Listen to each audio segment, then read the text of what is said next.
Hey there. I want to clarify something, or not clear, but elaborate more about judging the flesh. What I'm not talking about is introspecting about your flesh and going, well, what's wrong with it here and what's wrong with it there? This is a more basic thing of agreeing as the default, not being surprised when you discover something about yourself that's a problem.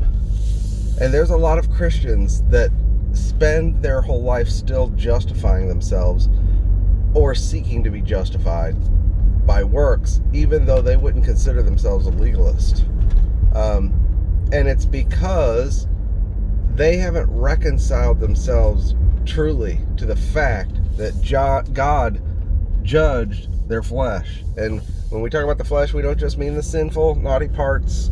We mean the entirety of who they are in Adam apart from Christ. And that includes everything you developed. Let's say you were saved when you were 30. Well, that's 30 years of developing all kinds of stuff that you think is valuable, interesting, worthy of commendation, worthy to be defended.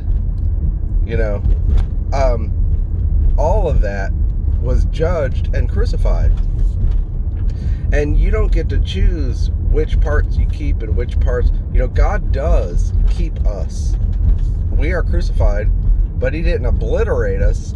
He transforms us, taking from the old whatever He decides is part of what He created.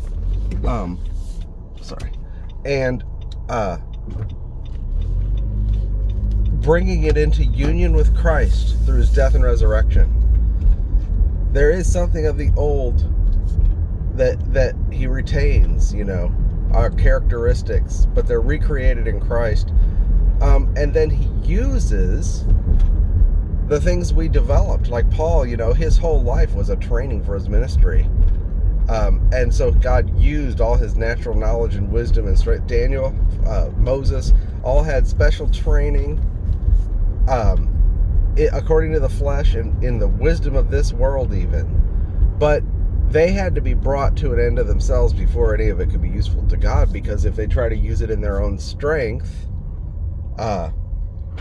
you end up with Paul persecuting Christians and Moses killing the Egyptian. Your own strength is a problem. And what people tend to want to do is focus on a few different little sins and say, these things I repudiate, while approving everything else about themselves and defending it and being offended if it's challenged. And thinking that if something is fundamentally wrong with them, then their whole relationship with God is in question. I know someone who, in my real life, they they're Christian, saved, but they absolutely cannot reflect on themselves and learn from any of their mistakes. It seems like they just can never, they always deflect blame. It's never their fault.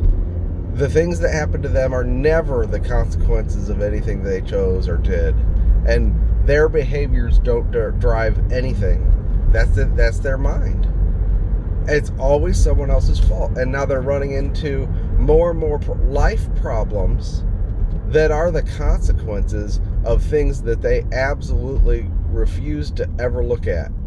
And it's because there's this fundamental fear that if they admit to being that thing, then their whole sense of identity and their whole relationship with God, everything is called into question. Which means that they don't really know how to stand in the grace of Christ at all. Not even a bit. Which means they're always in the flesh. But this is what I'm talking about when we say we judge our flesh. It means we accept and agree that God crucified Adam which is our old man, the flesh, the totality of who we are, and none of it is valuable unless God uses it.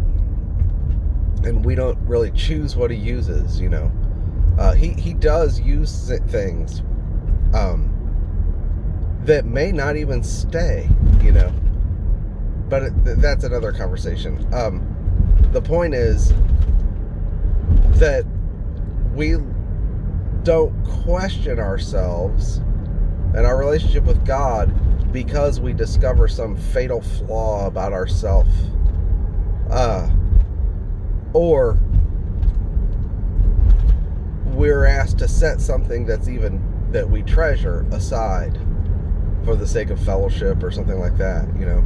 You may be really good at something. You may be really good at being smart and stuff like that, and yet your over-analytical mind causes you to cause people to suffer, and so you have to condescend to men of low estate and put that off, not be high-minded. Okay, so that, for the sake of the fellowship, that's judging yourself. And fellowship demands this the most, that we judge ourselves, meaning I'm not going to cling to any of this if it's a problem in the fellowship. And I'm not going to get all freaked out and offended if God is pointing at something, So it allows you to be flexible. To judge ourselves means to just say, oh, look, I'm not clinging into anything here. I just need to be renewed. I'm standing in the grace of Christ on the basis of the peace Christ made with me and God through his blood and nothing else. So it's not scary to find out that there's something wrong with me. And it's not scary to find out that I'm a sinner. And it's not scary to find out that this aspect of my personality, which I thought was so great, is actually a huge problem for personal relationships, and it's going to have to go if I'm going to be able to actually navigate any social situations gracefully. There's people who literally cannot develop as people or grow at all simply because they can't self-reflect in a healthy, positive way, because they still treasure their flesh and they're seeking to justify it. It may look like self-hatred. Oh, I just hate myself so much. I feel so bad. Well, why do you feel so bad? Well, it's because you're disappointed, because you still think that your flesh is capable of something more. You're shocked and offended to discover anything about your flesh that is a problem, because you haven't judged it. So judging is just agreeing as the basic truth. I can do nothing apart from Christ. Christ has to be my life. I'm crucified with him, and this is the way God moves. The way God moves in my life is not I, but Christ. And the demand is not on my virtues, nor is there any particular reward for my virtues. And in fact, my virtues are actually a problem anyway, probably. Maybe I don't even see it. Having sort of a healthy, I don't know. I don't know if I'm right. And it doesn't bother me that I don't know if I'm right. I'm not scared of being wrong. Comes from being able to judge yourself. And then that gives you freedom to move. There's people who are paralyzed in their life because they are terrified of doing anything. Why? Because they don't know how to stand in the grace of God. The grace of God is actually a pretty broad path. It's a narrow gate, but a straight way. We think it's a narrow way. No, it's actually a narrow gate to get in through the gospel. And then it's a straight way because it's the path of holiness and righteousness, and it's Christ himself, and there's no turning in him. It's not winding all around. But it's broad. We are safe. We're not about to fall off the edge. He's sovereign and he protects us. But judging our abilities and saying, I'm not wise, I'm not smart enough to figure this out, I don't know how to navigate my life, and I don't know what to do next, my flesh can't do it, gives me freedom because with that comes the knowledge that, and despite that, I have peace with God, and I'm standing in the grace of Christ, and I'm accepted in the beloved, and he's working all things together for my good. So even if I make a mistake, he's working it together for good. And then you can look at your life and go, there's all kinds of consequences for sin that are not limiting me, because I know God works all things together for my good, and he's accepted me, and he's not judging me for those things, even though my life still has the stains. He'll wash it, or he'll use it. So I can make decisions. I can go get that job. I can do things. There's people who think they can't do anything. They go absolutely passive when they learn a little bit about the grace of Christ. And it's because they haven't judged their flesh yet.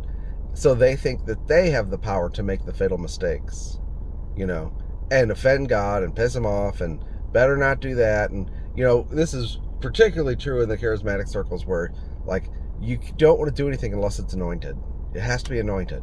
I didn't even know what that meant, but I stopped music for 10 years, stopped playing altogether. Unless it was anointed, I didn't want any part of it. And then I had to relearn from scratch when I got back into music stuff. But it's paralysis, extreme passivity that comes from not accepting the judgment on your flesh and still being surprised at every turn when you discover a problem with your flesh, and you think that limits God, and you think that that's a problem in your relationship with God, and so therefore I'm not going to make any more decisions, and I'm going to be completely passive, and I'm just going to sit here and do nothing.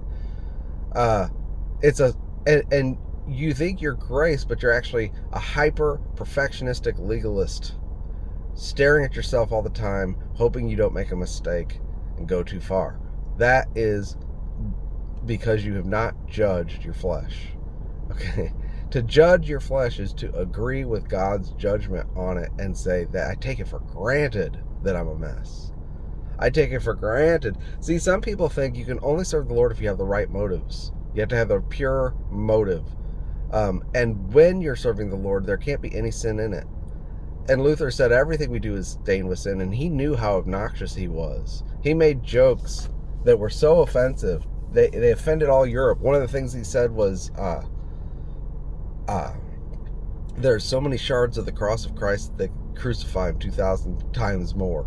And that offended everybody because they considered the cross of Christ, the shards that the Catholic Church supposedly had in these shrines, as holy relics that were sacred. Now, you don't make jokes about that. That's our blessed Lord, He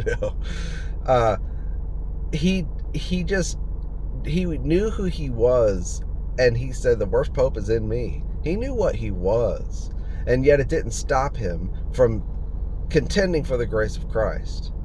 See, you get paralyzed because you haven't judged your flesh, and you're still surprised at every turn, and you think you're going to mess everything up, and so you don't do anything. No, we make our mistakes, and then we trust the Lord is holding us up. That's how I do my channel.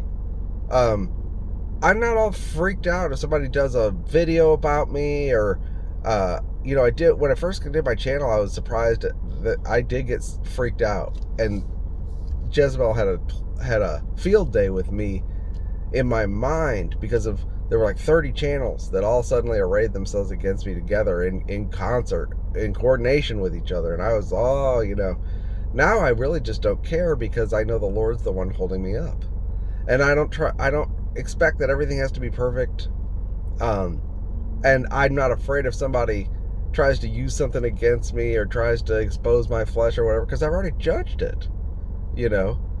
I know what my flesh is. What are you going to tell? Remember Eminem? Sorry, 8 Mile. He does that rap where he's like, in the rap battle, he's like, what?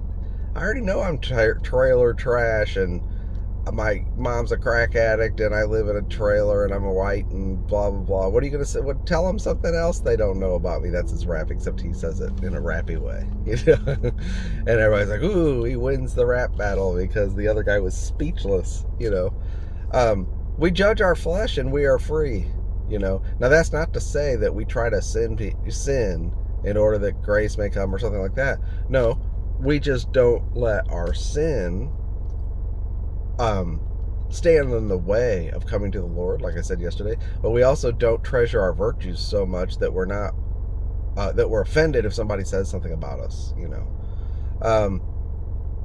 And we don't think we're on such a narrow little path that we'll just fall off if we make the wrong move. All that stuff comes from not judging the flesh. Judging the flesh is a very liberating thing, and it does get specific sometimes, but the basis is, I agree with God's judgment on the flesh. He's done with it. I want to be done with it too. I want to stop expecting things from it and stop seeking something good for it and seeking for approval in it and seeking people's applause for it, and stop being offended and freaked out if I find out something's wrong with it. All of that is in the realm of legalism, self-justification.